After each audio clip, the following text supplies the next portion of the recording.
Hey everybody, we are in day 35, Exodus 10 through 12 and Psalm 35. And wow, we're finishing up the plagues and the locusts and man, the darkness. Again, remember the decreation process and then the final plague, a somber day for the people of Egypt. And you might think, man, why? Why is this happening? But remember that it was Pharaoh who is standing against God. And there's a point where if you don't submit to God, it will not turn well with you. And I know we all want to think about God's love all the time, but the story in Exodus is a reminder that judgment will eventually come, and we know it's coming. And if there's ever an urgency to tell the truth about who Jesus is, it is now. And it wasn't God who condemned the people of Egypt. They were already condemned, just like we are already condemned in our sin, and Christ died for us. A lot of people think, how could God send anybody to hell? And he isn't. On the contrary, he's giving you Christ. And if you just put your faith in him, which is what brings us to the 12th plague, the 10th plague in Exodus chapter 12, which is the Passover.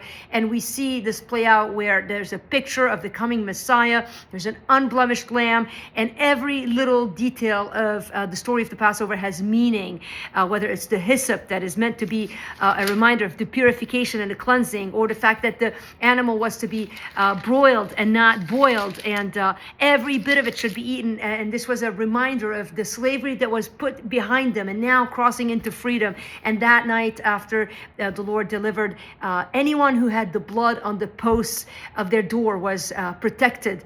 And anyone could do that, by the way. It wasn't restricted just to the people of Israel, but it took faith to believe God. And in fact, that night there was great grief in Egypt, but also the people of God were protected.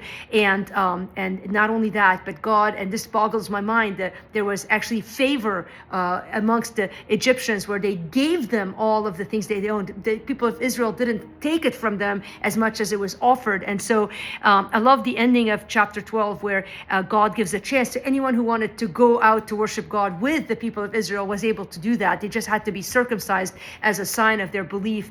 And so today, just a reminder in the big idea that God's judgments are in fact severe on those who reject him, but his mercy is deep and his protection is sure on those who are covered by the blood of the Lamb. Remember, the picture of the Passover is the picture of the coming Christ, and because of his blood, those who put their faith in Christ are able to be saved from their sin. That's it. There's no other way for salvation. So if you are walking without Christ, let this story in Exodus be a reminder to you that you need to put your faith in Christ. The fact that he shed his blood on the cross for you is the only way to be saved from the slavery and to be put in a place of freedom. And the promised land is Christ's presence indeed. So if you are not a person of faith, today is a day of invitation. And if you are, rejoice in God's mercy on you through Christ and the blood he shed for you. And love the story of salvation.